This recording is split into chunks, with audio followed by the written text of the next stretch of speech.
Shalom,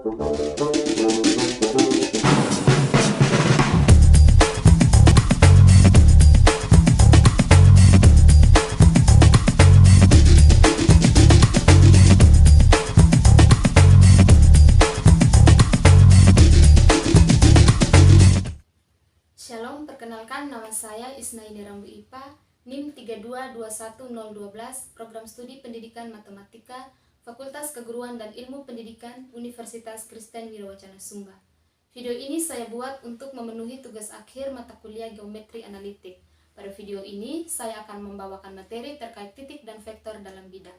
Untuk lebih jelas, silakan simak video pembelajaran berikut ini. Jadi baik, pada video pembelajaran kali ini kita akan belajar geometri analitik dan membahas materi terkait titik dan vektor dalam bidang. Titik merupakan objek yang secara hipotesis tidak berdimensi. Artinya jika sebuah titik dibuat di atas kertas, maka objek tersebut bukanlah titik, namun kombinasi dari tak hingga titik. Selanjutnya ada ruas garis dan vektor. Jika sebuah garis terpotong oleh dua titik, misalnya A dan B, maka disebut segmen garis. Artinya sebuah segmen garis memiliki titik awal A dan titik akhir B.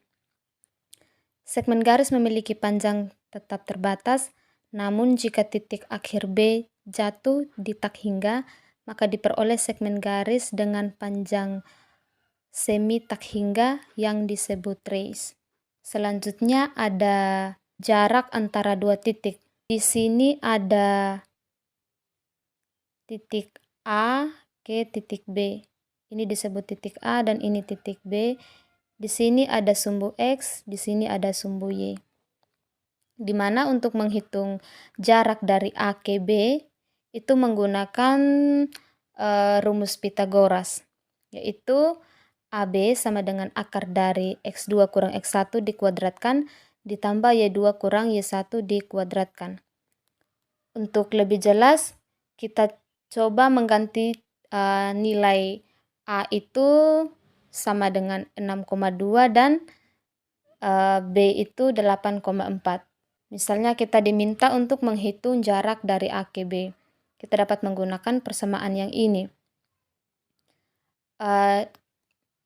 Dari titik yang diketahui itu dapat kita misalkan X1 itu sama dengan 6, X2 itu sama dengan 8, Y1 sama dengan 2, dan Y2 sama dengan 4. Sehingga kita langsung mensubstitusikan nilai tersebut ke persamaan yang ini, persamaan X dan Y-nya. Sehingga kita peroleh 8 dikurang 6 dikuadratkan ditambah 4 kurang 2 dikuadratkan. 8 kurang 6 itu 2, 4 kurang 2 itu 2. Sehingga 2 dikuadratkan itu menjadi 4. Maka ada jarak dari A ke B itu sama dengan akar dari 4 tambah 4, yaitu akar 8. Akar 8 itu sama saja dengan akar 4 dikali akar 2. Di mana akar 4 itu adalah 2 dan akar 2 tetap 2. Sehingga jarak dari A ke B kita peroleh 2 akar 2. Selanjutnya kita masuk dalam sistem koordinat kartesius. Di sini ada vektor dan ada ruas garis. Vektor itu sama saja dengan ruas garis, tetapi kalau vektor ini dia merupakan garis yang berarah. Artinya kalau vektor itu dia memiliki arah, sedangkan garis yang ini dia tidak berarah, sehingga dia disebut dengan ruas garis. Untuk menghitung ruas garis itu kita dapat menggunakan persamaan yang ini. Tetapi untuk menghitung jarak garis dan juga jarak vektor itu caranya sama saja. Tetapi karena jarak itu tidak ada yang negatif, berarti kita menggunakan persamaan yang ini. Persamaan yang kedua, dia dalam bentuk akar, yaitu untuk menghitung jarak AB. Untuk lebih jelas kita coba perhatikan grafik ini. Di titik A dan B, kita coba perhatikan ruas garis yang ini ada garis A dan B, di mana pada titik A itu ada A1 dan A2, dan B itu ada B1 dan B2. Pada titik A ini ada X-nya itu negatif 8 dan Y-nya itu 4. Sedangkan di titik B, dia memiliki X sama dengan negatif 2 dan Y sama dengan 10. Nah, untuk kita menghitung jarak AB, kita misalkan A1 itu sama dengan negatif 8, A2 sama dengan 4, B1 sama dengan min 2, dan B2 sama dengan 10. Sehingga dapat kita selesaikan seperti ini. Nah, di sini kan ada titik A dan B, di mana titik A itu ada negatif 8,4, B itu min 2,10. Sehingga untuk menghitung jarak AB, kita tinggal substitusikan nilai A dan B ke persamaan yang tadi. Tadi kan kita sudah misalkan nilai A1, A2, B1, dan B2-nya. Jadi, untuk A1 dikurang B1 kuadrat itu, kita masukkan nilainya itu min 8 dikurang min 2. Sama dengan min 8 tambah 2. Karena ini kan ada min dan min sehingga menjadi plus. Sehingga dapat kita tulis min 8 ditambah 2 dikuadratkan. Sedangkan untuk nilai A2 dikurang B2 itu ada 4 kurang 10 dikuadratkan. 4 kurang 10 itu sama dengan min 6. Dan min 8 ditambah 2 itu sama dengan min 6. Kalau min 6 dikuadratkan itu hasilnya 36. Begitupun yang ini, min 6 dikuadratkan itu hasilnya 36. Sehingga jarak AB itu dapat kita tulis akar 36 ditambah 36 sama dengan akar 72. Akar 72 ini sama saja dengan akar 36 dikali dengan akar 2. Akar 36 itu sama dengan 6, akar 2 sama dengan 2. Sehingga kita peroleh jarak AB itu sama dengan 6 akar 2. Nah, lalu bagaimana dengan vektor? Vektor itu disimbolkan dengan U dan V. Nah, karena di sini ada vektor A ke B, maka persamaannya dapat kita tulis sebagai vektor AB sama dengan U. Di mana tadi vektor kan dilambangkan dengan U atau V. Sehingga di sini dapat kita tulis vektor A sama dengan U. Kalau kita tuliskan vektor ini dalam bentuk basis, berarti vektor AB sama dengan U sama dengan A1 kurang B1I ditambah A2 kurang B2J. Itu untuk vektor. Lalu bagaimana dengan jarak? Sama saja tadi kita menggunakan persamaan yang sebelumnya, yaitu untuk menghitung jarak AB sama dengan vektor U, akar dari A1 dikurang B1 dikuadratkan ditambah A2 kurang B2 dikuadratkan. Selanjutnya kita masuk pada aplikasi jarak antara dua titik. Misalnya kita dikasih beberapa titik. Di sini ada titik A, titik B, titik C, dan titik D. Di sini kita diminta untuk menentukan jarak A ke B, A ke C, dan A ke D. Untuk menyelesaikan soal ini kita memperhatikan kedua titik masing-masing. Misalkan pertama ini kita disuruh untuk menentukan jarak AB. Berarti yang kita perhatikan hanya kedua titik ini, A dan B. Di mana titik A ini di mana pada titik A ini ada min 1 dan min 1,1, sedangkan B itu min 4,3. Nah, kita akan menghitung jarak AB itu menggunakan persamaan yang sebelumnya, yaitu X2 dikurang X1 dikuadratkan ditambah Y2 kurang Y1 dikuadratkan. Sehingga kita langsung mensubstitusikan nilai AB ini ke persamaan yang tadi. Sehingga jarak AB itu sama dengan akar dari negatif 4 dikurang negatif 1 dikuadratkan ditambah 3 kurang 1 dikuadratkan. Sama dengan negatif 3 dikuadratkan ditambah 2 dikuadratkan. Min 3 kuadrat itu sama dengan 9 dan 2 kuadrat itu sama dengan 4.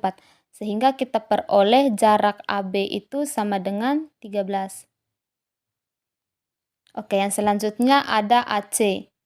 jarak A ke C. Berarti yang kita fokuskan adalah titik ini, A dan C. Kita tinggal masukkan ke persamaan yang tadi, di mana nilai yang menjadi X2 dan Y2 ini adalah titik C. Sehingga dapat kita tulis X2 dikurang X1 dikuadratkan, yaitu nilai X2-nya 3 dan X1-nya negatif 1. Untuk nilai Y2-nya sama dengan 2 dan Y1 sama dengan 1. Sehingga 3 dikurang negatif 1 itu sama dengan 4 dikuadratkan, 2 kurang 1 dikuadratkan sama dengan 1 kuadrat. Sehingga dapat kita tulis 4 kuadrat ditambah 1 kuadrat. 4 kuadrat itu sama dengan 16 dan 1 kuadrat sama dengan 1. Sehingga jarak A ke C itu adalah akar 17. Untuk jarak A ke D, kita perhatikan ini titik A dan titik D. Di mana titik A itu ada min 1,1 dan titik D itu ada 2, min 1. Sehingga dapat kita masukkan ke persamaan, yaitu X2 kurang X1 dikuadratkan. X2-nya itu 2 dan X1-nya itu min 1. Sehingga 2 dikurangi min 1 itu sama dengan 3. Lalu Y2-nya itu sama dengan min 1 dan Y2-nya itu sama dengan min 1. Sehingga dapat kita tulis seperti ini. 2 dikurang min 1 sama dengan 3 dikuadratkan. Min 2 dikuadratkan sama dengan 4. Maka 3 kuadrat itu sama dengan 9. 2 kuadrat itu sama dengan 4. Sehingga jarak A ke D kita peroleh akar 13. Ketika kita sudah menemukan jarak masing-masing, dari soal ini tadi kan kita diminta untuk menentukan panjang segmen garis yang sama. Di sini ada yang panjangnya sama itu ada jarak dari A ke D dan A ke B. Jadi di sini kita peroleh panjang segmen garis yang sama itu adalah akar 13. Selanjutnya kita masuk pada koordinat titik tengah. Jika A X1, Y1 dan B X2, Y1 adalah titik-titik pada bidang koordinat, maka titik AB memiliki koordinat. Dari gambar ini punya titik tengah yang ini punya titik tengah antara A dan B. Maka koordinatnya sama dengan nilai setiap apsis dijumlahkan lalu dibagi 2. Misalnya, apsis di titik A ini dijumlahkan dengan apsis di titik B. Begitupun dengan ordinatnya. Ordinat di titik A dijumlahkan dengan ordinat di titik Y lalu dibagi 2. Untuk apsis di titik A itu kan ada X1. Untuk apsis di titik B itu ada X2. Jadi dapat untuk menghitung koordinat titik tengahnya kita tinggal tulis X1 ditambah 2 dibagi 2. Begitupun ordinatnya yaitu Y1 ditambah Y2 dibagi 2. Maka kita memperoleh titik tengahnya itu adalah X1 tambah X2 dibagi 2 dan Y1 ditambah Y2 sama dengan 2. Oke, kita coba mengerjakan contoh soal. Misalnya di sini ada titik A min 2,3 dan titik B ada 5, min 2. Titik tengahnya itu ada 3/2, 1/2. Untuk membuktikan apakah titik tengahnya ini sudah betul atau tidak, mari kita coba pelajari sama-sama. Kita coba menyelesaikan, yaitu untuk menghitung titik tengah itu M sama dengan nilai setiap apsis pada suatu titik itu dijumlahkan lalu dibagi 2. Begitupun ordinatnya. Setiap ordinat pada setiap titik itu dijumlahkan lalu dibagi 2. Untuk apsis A itu negatif 2, apsis B itu adalah 5. Sehingga min 2 ditambah 5 dibagi dengan 2. Min 2 tambah 5 kita peroleh 3. Untuk apsisnya di sini kita sudah dapat 3/2. Lalu untuk ordinatnya. Ordinat di titik A itu adalah 3 dan ordinat di titik B adalah negatif 2. Sehingga 3 ditambah negatif 2 dibagi 2. Kita peroleh 1/2. Sehingga titik tengahnya kita peroleh absisnya itu 3/2 dan ordinatnya 1/2. Jadi ini terbukti. Demikian materi yang saya paparkan. Mohon maaf jika ada kekurangan dan kesalahan. Shalom dan terima kasih.